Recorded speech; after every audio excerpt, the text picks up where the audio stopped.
इस मूवी की शुरुआत में हम इस्तांबुल शहर देखते हैं, जहां जेम्स बॉन्ड को MI6 का अपना एक साथी एजेंट रॉनसन बहुत ही जख्मी हालत में मिलता है। और वहां एक पास में लैपटॉप भी है जिसकी हार्ड ड्राइव मिसिंग होती है। इस हार्ड ड्राइव में क्या कंटेंट है इसके बारे में अभी पता नहीं चलता। जेम्स बॉन्ड रॉनसन को बचाना चाहता है, पर एम उसे ऑर्डर देती है कि रॉनसन को छोड़कर पैट्रिक्स का पीछा करे। यहाँ हम ये जान लें कि पैट्रिक्स एक प्रोफेशनल किलर है। बॉन्ड को ईव नाम की लड़की पिकअप करती है और ये एक ब्लैक ऑडी का पीछा करते हैं। जेम्स बॉन्ड उनकी गाड़ी ठोक देता है तो पैट्रिक्स उसमें से निकलकर फायरिंग करता है। इसके बाद जेम्स बॉन्ड पैट्रिक्स का पीछा बाइक से करता है। MI6 टीम इन्हें इंस्ट्रक्शन दे रही होती है कि कैसे भी पैट्रिक्स से लिस्ट बरामद करो।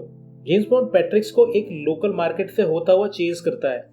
ईव पैट्रिक्स पर गोली चलाती है तो पैट्रिक्स एक ट्रेन पर कूद जाता है। जेम्स बॉन्ड भी उस ट्रेन पर कूदकर उसको चेज करता है। इनके बीच शूट आउट चालू होता है। बॉन्ड एक JCB लेकर पैट्रिक्स की तरफ बढ़ता है और इसी सब में एक गोली जेम्स बॉन्ड को भी लग जाती है। पैट्रिक्स बोगीज को अलग करने का ट्राई करता है, पर जेम्स बॉन्ड JCB के ऊपर होकर आगे पहुंच जाता है और दोनों में ट्रेन के ऊपर जबरदस्त मारधाड़ चालू हो जाती है। इसके बाद ईव कार से निकलकर टारगेट करने का ट्राई करती है, पर वो क्लियर शॉट नहीं ले पा रही होती, तो इस पर एम उसे शूट करने का ऑर्डर देती है और गोली बॉन्ड को लग जाती है और वो नीचे नदी में गिर जाता है। ये जानकर एम बहुत ही दुखी होती है। फिर हम देखते हैं कि बॉन्ड नदी में डूब रहा है और सबको लगता है कि वो मारा गया। इसके कुछ महीने बाद हम लंदन में MI6 के हेडक्वार्टर में एम जेम्स बॉन्ड का ऑबिटरी नोट लिखती हुई दिखाई देती है। नेक्स्ट डे वो इंटेलिजेंस एंड सिक्योरिटी कमेटी के चेयरमैन मैलोरी से मिलती है। मैलोरी कहता है कि 3 महीने पहले आपकी टीम ने वो हार्ड ड्राइव गवा दी जिसमें अंडरकवर नाटो एजेंट्स की खुफिया जानकारी थी जो कि दुनिया भर में टेररिस्ट ऑर्गेनाइजेशन में भेजे गए थे। मैलोरी कहता है कि आपने सिचुएशन को ढंग से हैंडल नहीं किया। आपकी उम्र हो रही है और आपको रिटायर हो जाना चाहिए, नहीं तो हमें आपको फुल सम्मान के साथ विदा करने पर मजबूर होना पड़ेगा। पर एम मना कर देती है कि मैं ऐसे हालात में कहीं नहीं जाने वाली और मैलोरी के ऑफिस से अपने असिस्टेंट के साथ लौट आती है। रास्ते में एम के असिस्टेंट को खबर मिलती है कि उस हार्ड ड्राइव को कोई एक्सेस करने का ट्राई कर रहा है। एम कहती है कि लोकेशन का पता करो कि ये कहां से किया जा रहा है। असिस्टेंट बिल टैनर बताता है कि मैडम, कोई आपके कंप्यूटर से ही MI6 के डाटाबेस को हैक करके हार्ड ड्राइव को कोई एक्सेस करने की कोशिश कर रहा है। वे MI6 के हेडक्वार्टर की तरफ तेजी से बढ़ते हैं, पर बिल्डिंग से कुछ दूरी पर पुलिस वालों ने रास्ता ब्लॉक कर रखा था। एम कहती है कि गाड़ी को नहीं पहचानते क्या, जाने दो जल्दी। तभी MI6 की बिल्डिंग में एक धमाका होता है जिससे काफी सारे एम्प्लॉय मारे जाते हैं। दूसरी तरफ हम देखते हैं कि जेम्स बॉन्ड जिंदा है।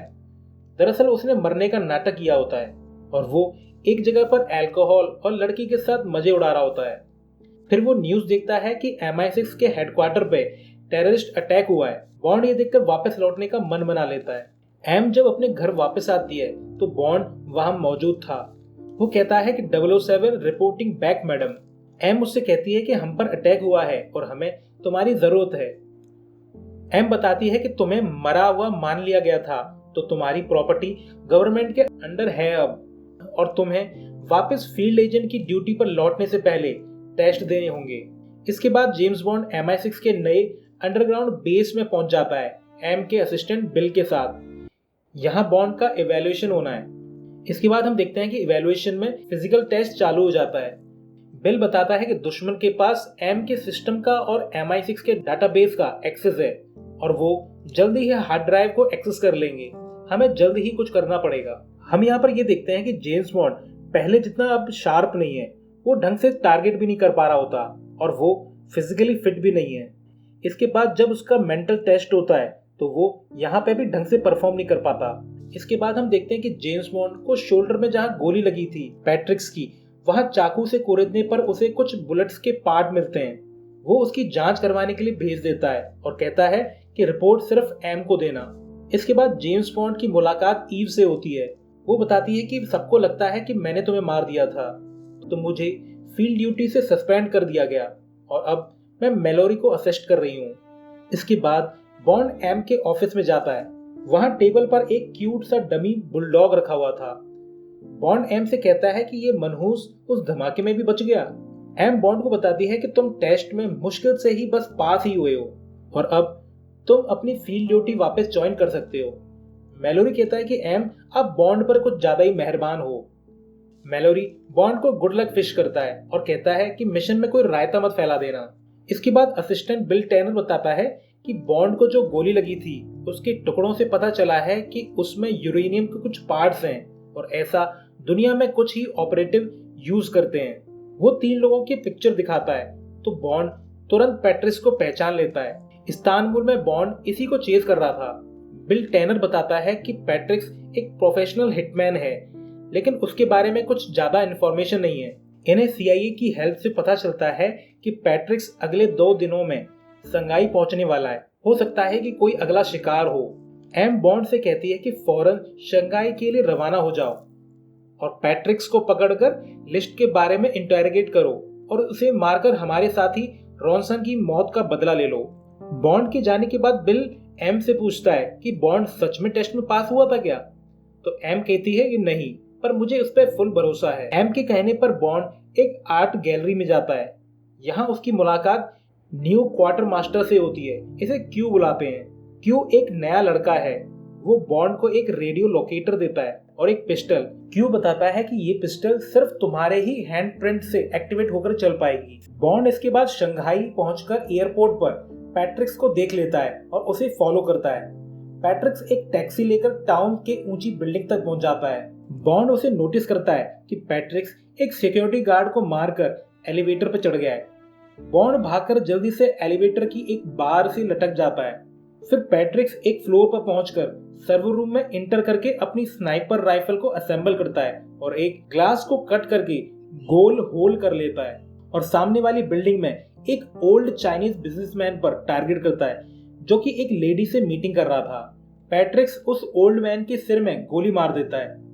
तभी बॉन्ड पैट्रिक्स पर अटैक कर देता है। इनके बीच हाथापाई होती है। पैट्रिक्स टूटी विंडो से गिरने वाला होता है पर बॉन्ड उसके हाथ को पकड़ लेता है और पूछता है कि लिस्ट कहां पर है, तुम आखिर काम किसके लिए करते हो। पर पैट्रिक्स जवाब नहीं देता और उसकी ग्रिप बॉन्ड के हाथ से छूट जाती है। पैट्रिक्स गिर के मर जाता है। सामने वो लेडी बॉन्ड को देख लेती है। बॉन्ड को पैट्रिक्स के सामान से मकाओ की एक कैसीनो चिप मिलती है। दूसरी तरफ लंदन में एम जब अपना कंप्यूटर चेक कर रही होती है तो उसमें एक मैसेज आता है। एम वहां पर जब क्लिक करती है एक YouTube वीडियो डिस्प्ले हो जाती है जिसमें किसी ने लिस्ट के 5 एजेंट्स की आइडेंटिटी पोस्ट की हुई थी और लिखा था कि हर हफ्ते ऐसे 5 एजेंट्स के नाम ओपन होंगे और लास्ट मैसेज में लिखा था कि थिंक ऑन योर सिन, यानी कि कोई एम का पुराना दुश्मन है। दूसरी तरफ शंघाई के होटल रूम में बॉन्ड से ईव मिलती है। ईव लंदन में हो रही बातों की इंफॉर्मेशन देती है। इसके बाद ये लोग आपस में फ्लर्ट करते हैं। इसके बाद बॉन्ड मकाओ के कसीनो में पहुंच जाता है और पैट्रिक्स से मिली चिप को कैशियर को देकर उसे एक ब्रीफकेस मिलता है जिसमें 4 मिलियन यूरोज थे। उन्हें लगा कि बॉन्ड ही वो हिटमैन है। बॉन्ड को वहां पर वही लेडी मिलती है जो शंघाई में सामने वाली बिल्डिंग में थी, चाइनीज बिजनेसमैन के पास। इस लेडी का नाम सेवरीन है। इसकी स्माइल बनावटी थी और वो बार बार अपने बॉडीगार्ड्स को नर्वसली देख रही होती है। बॉन्ड ये भांप लेता है कि ये बॉडीगार्ड सेवरीन को प्रोटेक्ट नहीं बल्कि इसे कंट्रोल कर रहे थे। सेवरीन बताती है कि आपकी जान को खतरा है, अगर यहाँ से बच निकलो तो मेरी बोट पे मिलना और मेरे एम्प्लॉयर को मार देना। इसके बाद बॉन्ड पर सेवरीन के बॉडीगार्ड अटैक कर देते हैं पर जेम्स बॉन्ड ब्रीफकेस से ही उनकी पिटाई करने लगता है। लड़ते लड़ते वो नीचे गिर जाते हैं जहां पर कोमोडो ड्रैगन्स थे। एक गुंडा बॉन्ड की पिस्टल से बॉन्ड को ही शूट करने का ट्राई करता है पर पिस्टल एक्टिवेट नहीं होती और उस गुंडे को एक कोमोडो ड्रैगन अंधेरे में खींच ले जाता है। ईव की मदद से बॉन्ड दूसरे बॉडीगार्ड को भी ठिकाने लगा देता है। इसके बाद जेम्स बॉन्ड ईव को ब्रीफकेस देकर चला जाता है, ये कहकर कि सारा पैसा दाव पर लगा दो। बॉन्ड इसके बाद सेवरीन के बोर्ड पर पहुंच जाता है। दूसरी तरफ लंदन में दिखाते हैं कि YouTube वीडियो में जिन 5 एजेंट्स की पिक्चर दिखाई थी वे मारे गए और उन्हें मारते हुए वीडियो को वेब पर पोस्ट कर दिया गया है। मैलोरी एम से कहता है कि PM ने इंक्वायरी बिठाई है पर एम खुश नहीं है, पर मैलोरी ऐसा ही चाहता है क्योंकि उसे लगता है कि MI6 की जिम्मेदारी है लोगों और अपने एजेंट्स को प्रोटेक्ट करना। एम कहती है कि जो भी ये कर रहा है वो जेम्स बॉन्ड की तरह ही एक हमारा पुराना एजेंट था। दूसरी तरफ नेक्स्ट मॉर्निंग में बॉन्ड और सेवेरिन की बोट एक आइलैंड की तरफ बढ़ती है। जेम्स बॉन्ड उस रेडियो लोकेटर को एक्टिवेट कर देता है जो कि उसको क्यू ने दिया था। आइलैंड पे पहुंचकर देखते हैं कि सारी बिल्डिंग यहाँ पर वीरान है और जेम्स बॉन्ड और सेवेरिन अब होस्टेज हैं। सेवेरिन बताती है कि उसके बॉस ने ये जगह रातों रात खाली करवा दी, ये कहकर कि यहाँ पर केमिकल गैस लीक हुई है। और अब बॉन्ड को सेवेरिन से अलग करके एक बड़े कमरे में कुर्सी से बांध दिया जाता है जहाँ बहुत सारे कंप्यूटर सर्वर थे। इसके बाद उस रूम में सिल्वा नाम का एक बंदा एंटर करता है। ये भी जेम्स बॉन्ड की तरह एक एजेंट हुआ करता था पहले MI6 का। सिल्वा बताता है कि एम ने मुझे धोखा दिया और मुझे दुश्मनों के हाथों मरने के लिए छोड़ दिया। एम को लगता था कि मेरे काम करने का तरीका और मेरे इरादे खतरनाक हैं। सिल्वा बोलता है कि तुमने अपने टेस्ट में पास नहीं किया, फिर भी तुम्हें मेरे पीछे यहाँ पे मिशन पे भेजा गया, यानी बॉन्ड तुम्हें धोखा दिया है एम ने। इसके बाद सिल्वा बॉन्ड को बाहर ले जाता है। वहां सेवेरिन पिटी पिटाई बंधी हुई खड़ी थी। सिल्वा उसके सिर पर एक विस्की शॉट का ग्लास रखकर बॉन्ड को टारगेट करने को कहता है, पर बॉन्ड मिस कर देता है। इसके बाद सिल्वा सेवेरिन के सिर में शूट कर देता है। बॉन्ड इसके बाद फॉर्म में आ जाता है और एक एक करके सिल्वा के सारे गुंडों को ठोक देता है। और इसके बाद बॉन्ड अपना रेडियो ट्रांसमीटर शो करता है और MI6 के हेलीकॉप्टर आ जाते हैं सिल्वा को लेने। इसके बाद हम देखते हैं कि MI6 के अंडरग्राउंड हेडक्वार्टर के एक आइसोलेशन सेल में सिल्वा को रखा गया है। एम उससे पूछताछ करती है तो सिल्वा एम से पूछता है कि तुमने मुझे मरने के लिए क्यों छोड़ दिया था, मुझे वहां बहुत टॉर्चर किया गया। तब एंड में मैंने हाइड्रोजन साइनाइड की कैप्सूल खा ली जिससे मेरे फेस की ये दुर्गति हो गई। एम कहती है कि तुम काबिल थे पर तुम गलत रास्ते पे निकल पड़े और अब तुम्हारा नाम MI6 की मेमोरियल वॉल से हटवा दिया जाएगा। एम की इंक्वायरी बोर्ड के सामने पेशी थी तो वो वहां के लिए निकल जाती है। उसके जाने के बाद बॉन्ड और क्यू सिल्वा के लैपटॉप की जांच चालू कर देते हैं। क्यू बताता है कि सिल्वा ने फेल सेफ प्रोटोकॉल सेट कर रखे हैं जो कि दुनिया में सिर्फ 6 लोग ही कैपेबल हैं बनाने को। अगर कोई फाइल ओपन की कोशिश करेगा तो ये सारी मेमोरी मिटा देगा। इसमें असली डाटा छुपाने के लिए काफी कंफ्यूज्ड कोड सेट कर रखे हैं। दूसरी तरफ एम और उसका assistant Bill Tanner inquiry board के सामने है। बोर्ड एम को काफी क्रिटिसाइज करता है कि सिक्योरिटी ब्रीचेस को ढंग से हैंडल नहीं किया आपने और आपकी टीम ने, और हमने अपने एजेंट्स भी गवा दिए। मैलोरी ये देखकर बोर्ड से खुश नहीं दिख रहा। वहीं लैब में क्यू बताता है कि ये पॉलीमॉर्फिक इंजन के कारण बार बार कोड बदल रहा है और पहेली सुलझाने पर और उलझती जा रही है। बॉन्ड नोटिस करता है कि वहां अल्फाबेट्स 2 वर्ड शो कर रहे हैं, ग्रैनबॉक रोड। बॉन्ड बताता है कि शायद ये पासवर्ड हो सकता है। ये एक मेट्रोपॉलिटन स्टेशन है जो फिलहाल बंद पड़ा है। इसको एंटर करने के बाद कोडिंग ट्रांसफॉर्म हो जाती है अंडरग्राउंड लंदन के मैप में। तभी हम देखते हैं कि यहाँ के वेंट्स खुलने लगते हैं। इनका सिक्योरिटी सिस्टम फिर से ब्रीच हो चुका था। इसके बाद बॉन्ड सिल्वा के सेल की तरफ तेजी से भाग के जाता है। वो देखता है कि वहां से सिल्वा गायब है। बॉन्ड सेल के नीचे की तरफ जाकर सिल्वा को चेज करता है और क्यू उसे गाइड करता है। क्यू बताता है कि सिल्वा इस प्लानिंग पर काफी टाइम से वर्क कर रहा था।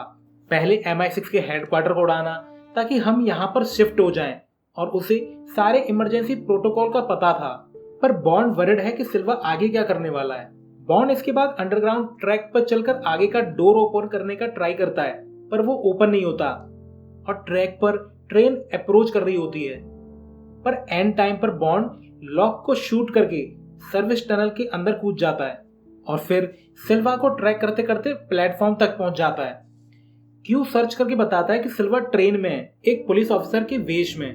बॉन्ड ट्रेन में जैसे तैसे करके इंटर कर जाता है और सिल्वा की तरफ बढ़ता है। बॉन्ड गेस करता है कि सिल्वा शायद एम के पीछे जा रहा है। ये बात वो बिल को बता देता है, पर सिल्वा नेक्स्ट स्टेशन पर उतर जाता है और बॉन्ड उसको चेज करता है। पर वहां पर काफी पुलिस वाले थे यूनिफॉर्म में, और इसका फायदा उठाकर सिल्वा वहां से निकल जाता है। दूसरी तरफ बोर्ड मेंबर की एक लेडी ज्यादा बकवास कर रही होती है कि MI6 के काम करने के तरीके पुराने हैं, तो मैलोरी कहता है कि एम को अपना पक्ष रखने दो। दूसरी तरफ फिर सिल्वा एक ब्लास्ट कर देता है जिससे एक ट्रेन ब्लास्ट किए हुए होल से होकर नीचे गिर जाती है। बॉन्ड जैसे तैसे करके बचता है और सिल्वा इस मौके का फायदा उठाकर यहाँ से फरार हो जाता है। वहीं एम बोर्ड मेंबर के सामने बताती है कि हमारे एजेंट्स ने देश की सुरक्षा के लिए बहुत कुछ किया है और आगे भी करेंगे, लेकिन अब दुश्मन के बारे में हमें कुछ ज्यादा नहीं पता वो मैप पे एग्जिस्ट नहीं करते और उनकी न तो कोई पहचान है और न ही आइडेंटिटी। तभी सिल्वा अपने साथियों के साथ यहाँ पर पहुंच जाता है और ताबड़तोड़ फायरिंग स्टार्ट कर देता है। सिल्वा एम को शूट करता है पर मैलोरी उसे बचा लेता है, जिसमें गोली मैलोरी को लग जाती है और वो इंजर्ड हो जाता है। जेम्स बॉन्ड जमकर दौड़ लगाकर यहाँ पर पहुंच जाता है और फायरिंग स्टार्ट कर देता है। यहाँ पर ईव भी मौजूद थी, ये कुछ गुंडों को मार भी देते हैं। बॉन्ड वहां रखे 2 फायर एक्सटिंग्विशर पर गोली चलाता है, जिससे हॉल में धुआं धुआं होने लगता है। इसके बाद सिल्वा एक आदमी को मारकर बाहर आकर अपनी कार से यहाँ से निकल जाता है। वहीं बिल टैनर एम को कार तक सेफली ले आता है, मगर बॉन्ड बिल के बैठने से पहले ही ड्राइव करके एम को ले जाता है। बॉन्ड रास्ते में एम को बताता है कि सिल्वा अब तक हमेशा हमसे एक कदम आगे रहा, मगर अब हम सिल्वा से एक कदम आगे रहेंगे। बॉन्ड क्यू को कॉल करके बताता है कि हम यहाँ से दूर जा रहे हैं, कुछ ऐसे सुराग छोड़ो जो सिर्फ सिल्वा ही डिकोड कर पाए और हम तक पहुंचे। रात में एक जगह बॉन्ड कार बदल लेता है क्योंकि उसे लगता है कि MI6 की गाड़ी इजीली ट्रेस हो जाएगी। क्यू और बिल जब सिल्वा के लिए ट्रेल सेट कर रहे होते हैं तो मैलोरी वहां आकर उन्हें सरप्राइज कर देता है, पर उसे पता था कि ये क्या कर रहे हैं, तो वो उनसे कहता है कि लगे रहो। इसके बाद हम देखते हैं कि बॉन्ड और एम बॉन्ड की फैमिली स्टेट स्काई फॉल पहुंच जाते हैं, जो कि स्कॉटलैंड में है। यहाँ इन्हें यहाँ का केयर टेकर किनकेड मिलता है। ये एक बूढ़ा आदमी है। बॉन्ड उसे सारा माजरा एक्सप्लेन कर देता है, तो किनकेड भी ऑफर करता है कि वो भी सिल्वा के खिलाफ लड़ने में हेल्प करेगा। किनकेड बताता है कि अभी बस तुम्हारे पिता की ये एक राइफल बची है और बाकी कलेक्शन तुम्हारी मौत की खबर सुन के ट्रस्टी ले गए। किनकेड एम को एक टनल दिखाता है। वो बताता है कि जेम्स बॉन्ड के पेरेंट्स जब मारे गए तो बॉन्ड काफी छोटा था और वो इस टनल में 2 दिन तक छुपा रहा। इनके पास सिल्वा से लड़ने के लिए ज्यादा हथियार नहीं थे, तो ये कुछ देसी जुगाड़ रेडी करते हैं। कुछ जगह ट्रैप सेट कर देते हैं और विंडो को भी कवर कर देते हैं। इसके बाद हम देखते हैं कि सिल्वा की कुछ लोग वहां पर पहुंच जाते हैं और अंधाधुंध फायरिंग स्टार्ट कर देते हैं, पर बॉन्ड और किनकेड भी मुंह तोड़ जवाब देते हैं। 1-2 गुंडे तो एम के देसी जुगाड़ का शिकार भी हो जाते हैं, पर इन सब में एम को एक गोली लग गई थी। इसके बाद सिल्वा भी हेलीकॉप्टर लेके आ जाता है। बॉन्ड किनकेड और एम को टनल के रास्ते से जाने को कहता है और खुद अकेले ही सिल्वा का सामना करने की कोशिश करता है, पर सिल्वा की तरफ से मशीन गन की हैवी फायरिंग हो रही होती है। सिल्वा अंदर ग्रेनेड्स भी फेंक कर ब्लास्ट करता है, पर बॉन्ड वहां 2 सिलेंडर में डायनामाइट लगाकर टनल के रास्ते भाग निकलता है और यहाँ जबरदस्त ब्लास्ट होता है। पूरा घर तबाह हो जाता है और ब्लास्ट से हेलीकॉप्टर भी डिस्ट्रॉय हो जाता है और सिल्वा के काफी गुंडे मारे जाते हैं, पर सिल्वा और उसके 2 गुंडे अभी भी जिंदा थे। सिल्वा किनकेड की टॉर्च लाइट देख लेता है और उन्हें मारने के लिए बढ़ता है। जेम्स बॉन्ड किनकेड और एम को बचाने के लिए शॉर्टकट लेकर फ्रोजन लेक के ऊपर से जाता है, पर सिल्वा और उसके 2 गुंडे उसे रोक लेते हैं। बॉन्ड पहले एक को तो टपका देता है और फिर दूसरे को लेकर बर्फ के नीचे कूद जाता है और मार देता है। वहीं सिल्वा एम को फॉलो करते हुए उस तक पहुंच जाता है। सिल्वा एम से कहता है कि गोली चला और मुझे और अपने आप को इस दर्द से आजाद कर दो, पर तभी बॉन्ड वहां पर पहुंच जाता है और सिल्वा को चाकू मार के मार देता है। और अब एम अपनी आखिरी सांसें ले रही होती है। वो बॉन्ड से कहती है कि मेरा फैसला गलत नहीं था तुम्हें चुनकर, और ये कहकर एम मर जाती है। एम की मौत से बॉन्ड बहुत दुखी होता है। इसके बाद बॉन्ड लंदन लौट आता है और एक रूफ टॉप पे होता है। तभी वहां पर ईव भी आ जाती है। वो बोलती है कि एम की वसीयत पड़ी गई है और उसने तुम्हारे लिए कुछ छोड़ा है। ईव बॉन्ड को एक बॉक्स देती है, इसमें वही डमी बुलडॉग था। ईव बताती है कि मैंने फील्ड जॉब ठुकरा दी है क्योंकि फील्ड जॉब मेरी बस की बात नहीं है, मैं बस डेस्क जॉब करूंगी। इसके बाद बिल टैनर जेम्स बॉन्ड को ऑफिस में जाने को बोलता है। वहां पर मैलोरी था और अब मैलोरी ही न्यू एम है। वो बॉन्ड को नया असाइनमेंट फाइल देकर कहता है नेक्स्ट मिशन के लिए रेडी हो जाओ। तो बॉन्ड कहता है खुशी से सर, और इसी के साथ ये मूवी एंड हो जाती है।